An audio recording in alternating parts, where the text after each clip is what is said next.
प्रिय विद्यार्थियों, आज हम जवाहरलाल नेहरू के लोकतांत्रिक समाजवादी विचारों के बारे में चर्चा करेंगे। नेहरू लोकतंत्र के समर्थक थे और नेहरू लोकतांत्रिक समाजवाद के प्रति समर्पित भी थे। लोकतंत्र और समाजवाद के प्रति उनकी पूर्वाग्रह मुक्त अंतर्दृष्टि ने उन्हें एक समझने व प्रतिपादित करने के लिए प्रेरित किया कि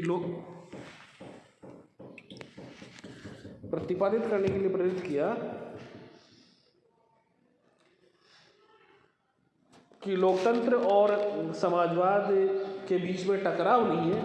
लोकतंत्र और समाजवाद के बीच में टकराव नहीं है, अपितु ये दोनों जो विचारधारा हैं एक दूसरे की पूरक है।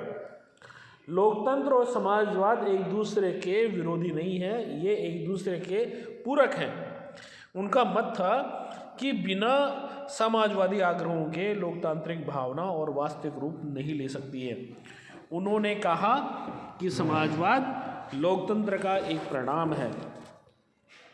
आर्थिक लोकतंत्र के बिना राजनीतिक लोकतंत्र निरर्थक है और राजनीतिक लोकतंत्र ही समाजवाद का माध्यम बन सकता है। उनका यह भी विचार था कि लोकतांत्रिक समाजवाद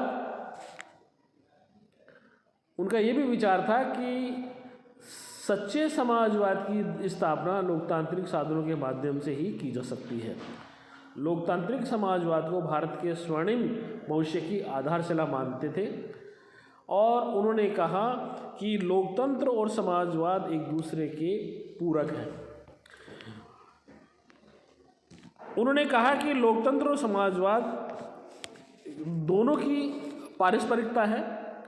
उनका मत था कि लोकतांत्रिक समाजवाद वस्तुतः जनता की राजनीतिक और आर्थिक स्वतंत्रता के साथ सुनिश्चित करने का उपाय है। उन्होंने कहा कि भविष्य के भारत की नींव भारत की स्वतंत्रता और इस स्वतंत्रता के राजनीतिक और आर्थिक पक्षों में एकता पर निर्भर करती है। लोकतंत्र और समाजवाद की अनिवार्य पारस्परिकता पर बल देते हुए उन्होंने कहा कि मैं स्पष्टतः यह स्वीकार करता हूँ कि मैं एक समाजवादी और लोकतंत्रवादी हूँ। हमें भी महसूस करना होगा कि समूचे मानव समाज के संपूर्ण ढांचे में समाजवाद घुल मिल गया है और अब विवाद केवल इस बात पर रह गया है कि इसकी प्राप्ति किस गति और किस विधि से की जाए। मैं राजनीतिक लोकतंत्र को पूर्णतः स्वीकार करता हूँ, क्योंकि मेरी आशा है कि इससे सामाजिक और आर्थिक लोकतंत्र की स्थापना का मार्ग खुलेगा। राजनीतिक लोकतंत्र एक लक्ष्य तो अवश्य है, किंतु यह अंतिम उद्देश्य नहीं है। देखिए, उनका मानना यह था कि राजनीतिक लोकतंत्र के साथ में सामाजिक लोकतंत्र और आर्थिक लोकतंत्र भी बहुत ही आवश्यक है। इसलिए लोकतंत्र तब तक अधूरा है जब तक ये दोनों जो सामाजिक लोकतंत्र और आर्थिक लोकतंत्र लोगों को नहीं मिलेगा। लोकतांत्रिक समाजवाद की धारणा को स्पष्ट करते हुए उन्होंने प्रतिपादित किया कि इस व्यवस्था में पूंजी और अन्य आर्थिक साधनों को पूंजीपति वर्ग के हाथों में केंद्रित नहीं होने दिया जाएगा, अपितु इस बात को सुनिश्चित किया जाएगा कि देश की वास्तविक पूंजी और साधनों पर जनशक्ति का प्रभावी नियंत्रण हो। यानी कि उनका कहना यह था कि ये जो समाजवादी लोकतंत्र है, इसमें पूंजीपति के वर्ग के हाथों में संपूर्ण शक्ति नहीं होगी और एक तरीके से वास्तविक जो शक्ति है वो जनशक्ति के हाथों में होगी। नेहरू के अनुसार लोकतांत्रिक समाजवाद राजनीतिक लोकतंत्र के द्वारा आर्थिक लोकतंत्र के मार्ग की ओर प्रगति करने का माध्यम है। उनका मानना था कि पहले राजनीतिक लोकतंत्र आए, उसके बाद में आर्थिक लोकतंत्र का मार्ग प्रशस्त होगा। लोकतांत्रिक समाजवाद की उनकी धारणा में जनता के राजनीतिक अधिकारों की मान्यता, आर्थिक और सामाजिक न्याय, संसाधनों के केंद्रीकरण का निषेध तथा उत्पादन व वितरण की न्याय सम्मत प्रणाली को सुनिश्चित किए जाने पर एक साथ बल दिया गया। इसलिए नेहरू का मानना ये था कि लोकतंत्र के लिए जरूरी है कि लोकतंत्र तभी संपूर्ण लोकतंत्र तभी होगा जब राजनीतिक लोकतंत्र के साथ में आर्थिक और सामाजिक लोकतंत्र कायम होगा। और ये जो समाजवाद है, ये समाजवाद लोकतंत्र की पारस्परिकता है। दूसरा पॉइंट है आर्थिक विकास में जनता की भागीदारी पर बल। नेहरू की लोकतांत्रिक समाजवाद की धारणा इस बात पर बल देती है कि आर्थिक उन्नति के प्रयासों में जनता की सचेतन, स्वतंत्र और सार्थक भागीदारी को सुनिश्चित किया जाए तथा समस्त आर्थिक योजना का उद्देश्य किसी वर्ग विशेष के हितों को प्रोत्साहन देना नहीं, अपितु सारी जनता के कल्याण और जीवन स्तर में उन्नति को सुनिश्चित करना हो। देखिए, जवाहरलाल नेहरू का मानना था कि आर्थिक विकास में जनता की भागीदारी हो। उनका ये मान्यता थी कि स्वतंत्र और सार्थक भागीदारी सुनिश्चित की जाए। समस्त आर्थिक योजना का उद्देश्य किसी वर्ग विशेष का भला करना नहीं हो, बल्कि सारी जनता के कल्याण और जीवन स्तर को ऊंचा उठाने का होना चाहिए। भारत में विद्यमान आर्थिक विषमता, पूंजीपतियों द्वारा श्रमिकों के शोषण और कृषकों की दुर्दशा को देखते हुए नेहरू की दृढ़ मान्यता बन गई कि भारत की आर्थिक समस्याओं का हल केवल समाजवादी पद्धति के द्वारा ही संभव है, और इसीलिए उन्हें पंचवर्षीय योजनाओं को भारत में लागू किया। नेहरू ने पंचवर्षीय योजनाएं सोवियत संघ में कायम थी, पहले सोवियत संघ में मौजूद थी ये, तो उन योजनाओं के द्वारा देश का विकास करने के लिए इन योजनाओं को भारत में भी लागू किया। तीसरा पॉइंट हमारा वो है समाजवाद की उदार व व्यवहारिक व्याख्या। नेहरू ने कहा कि मुझे विश्वास है कि भारत की समस्याओं का समाधान समाजवाद में है, और जब मैं इस शब्द का प्रयोग करता हूँ तो मैं इसे केवल अस्पष्ट व मानवतावादी के रूप में नहीं, अपितु वैज्ञानिक और आर्थिक दृष्टि से देखता हूँ। उनका ये मानना था कि जैसे उन्होंने कहा, खुद स्वयं ने कहा कि मुझे विश्वास है कि भारतीय समस्याओं का समाधान समाजवाद में है, और जब मैं इस शब्द का प्रयोग करता हूँ तो केवल अस्पष्ट और मानववादी रूप में नहीं, अपितु वैज्ञानिक और आर्थिक दृष्टि से देखता हूँ। समाजवाद एक आर्थिक सिद्धांत के अतिरिक्त भी और कुछ है। समाजवाद एक आर्थिक सिद्धांत के अतिरिक्त भी कुछ है। यह एक जीवन दर्शन है, इसी कारण ये मुझे प्रिय है। पंडित जवाहरलाल नेहरू का मानना यह था कि जैसे लोकतंत्र एक जीवन पद्धति है, और इसी तरह से ये जो समाजवाद है, ये समाजवाद एक जीवन दर्शन है, और उनका ये कहना था कि इसीलिए मुझे पसंद है। मुझे गरीबी और बेरोजगारी और भारतीय लोगों की दुर्दशा को समाप्त करने के लिए समाजवाद के अतिरिक्त अन्य कोई मार्ग दिखाई नहीं पड़ता। स्पष्ट कहा उन्होंने कि बिना समाजवाद लाए हुए हम देश की गरीबी को दूर नहीं कर सकते हैं। इसलिए मुझे सबसे जो प्रिय चीज़ है वो समाजवाद लगती है, और वो इसलिए लगती है क्योंकि मुझे बेरोजगारी, गरीबी और भारतीय लोगों की दुर्दशा को समाप्त करने का केवल एकमात्र रास्ता दिखाई देता है, और वो है समाजवाद। इसके अतिरिक्त कोई मार्ग दिखाई नहीं देता है। इसलिए इसका अर्थ यह है कि हमारे सामाजिक, राजनीतिक और आर्थिक ढांचे में क्रांतिकारी परिवर्तन करने होंगे। इसलिए नेहरू का बार बार कहना यह था कि केवल समाजवाद और केवल समाजवाद के माध्यम से देश की जो आर्थिक दुर्दशा है उसको दूर किया जा सकता है, और केवल मुझे इसी समाजवाद के माध्यम से आर्थिक, सामाजिक, राजनीतिक ढांचे में क्रांतिकारी परिवर्तन करने की आवश्यकता महसूस होती है। नेहरू का लोकतांत्रिक समाजवाद उनकी समाजवाद के प्रति पूर्वाग्रह दृष्टि और उसे भारतीय परिस्थितियों के अनुरूप डालने की आकांक्षा का सहज परिणाम है। समाजवाद का, जैसे कि प्रिय छात्रों, आपको पता है कि समाजवाद एक ऐसी विचारधारा है जिसके अंदर उत्पादन और वितरण के समस्त साधनों पर संपूर्ण समाज का अधिकार माना जाता है।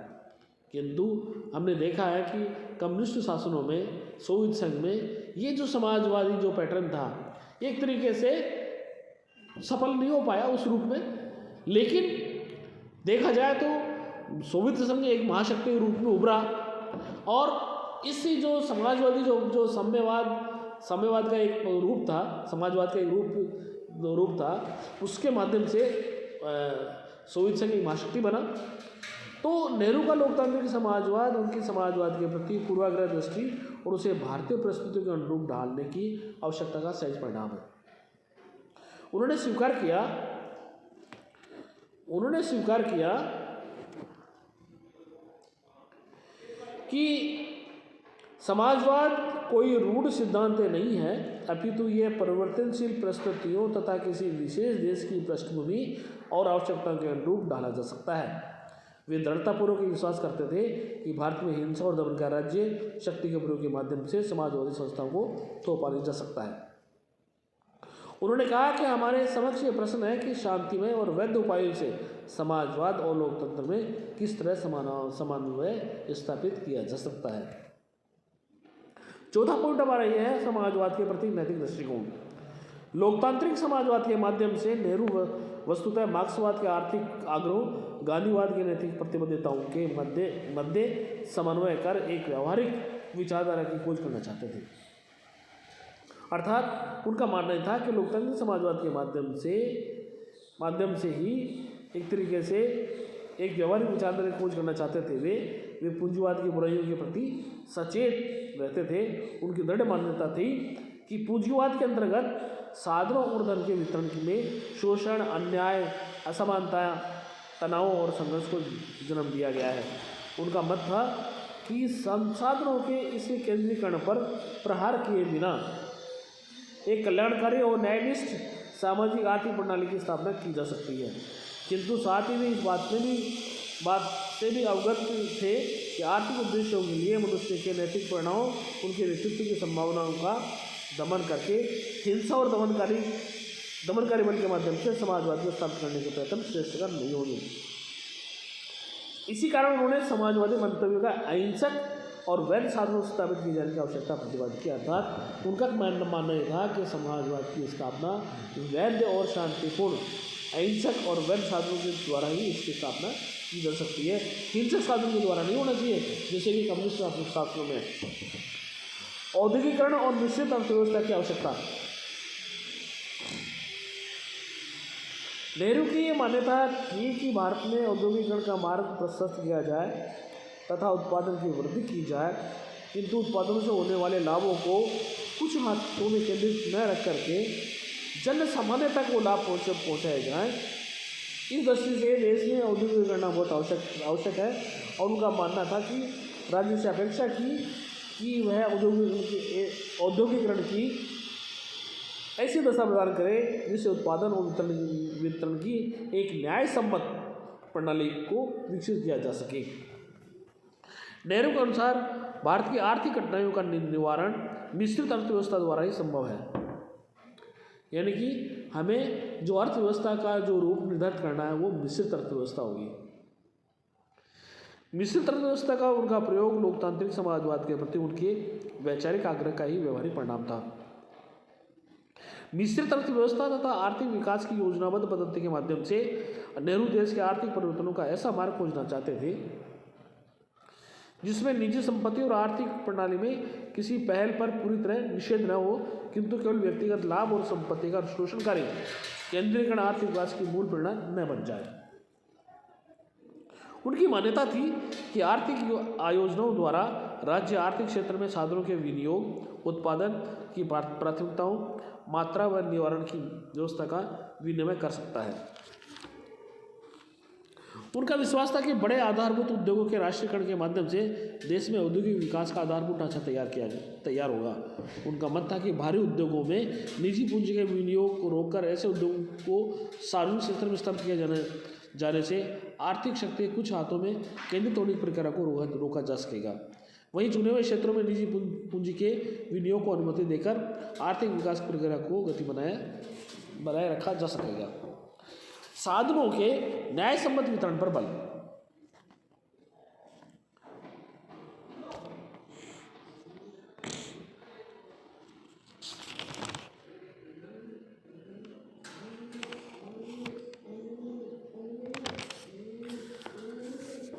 लोकतांत्रिक समाजवाद के माध्यम से नेहरू भारत में उपलब्ध संसाधनों के विवेक सम्मत और न्याय सम्मत विनियोग और वितरण को सुनिश्चित करना चाहते थे। वे समाजवाद के नाम पर राज्य को सर्वशक्तिमान बनाने के पक्ष में नहीं थे। वे आर्थिक विकास की प्रक्रिया में राज्य को आर्थिक समानता की स्थापना तथा जनता के कष्टों के निवारण के लिए एक सार्थक किंतु मर्यादित भूमिका प्रदान करना चाहते थे। इसलिए नेहरू साधनों के न्याय सम्मत वितरण पर बल देते हैं। जैसे कि आपको मैंने बताया कि लोकतांत्रिक समाजवाद के माध्यम से नेहरू ने उपलब्ध संसाधनों के विवेक सम्मत और न्याय सम्मत विनियोग और वितरण को सुनिश्चित करने पर बल दिया। वे समाजवाद के नाम पर राज्य को सर्वशक्तिमान बनाने के पक्ष में नहीं थे। वे आर्थिक विकास की प्रक्रिया में राज्य को आर्थिक समानता की स्थापना और जनता के कष्टों को निवारने के लिए एक सार्थक मर्यादित भूमिका प्रदान करना चाहते थे। लोकतांत्रिक समाजवाद के प्रति उनकी आस्था का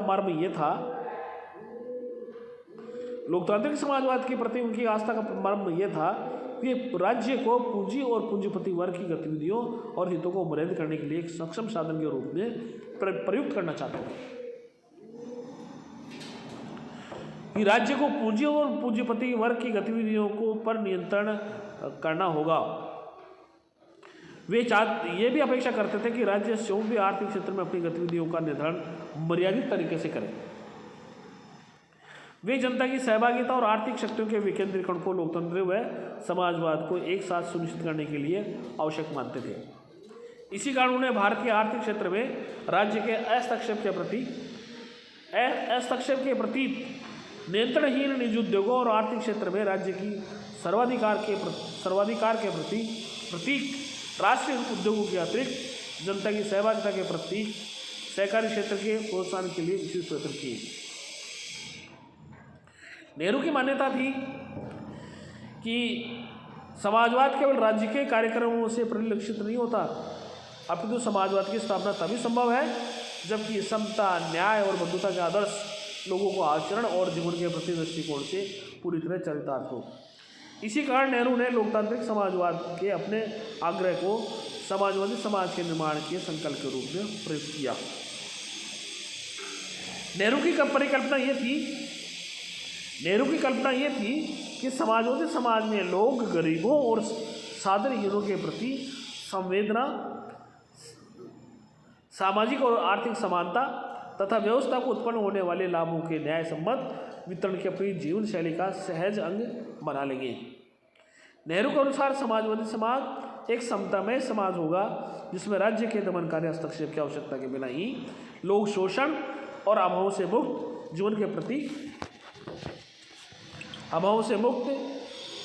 जीवन के लिए समर्पित और प्रयत्नशील होंगे। आज हम यही समाप्त करते हैं। धन्यवाद।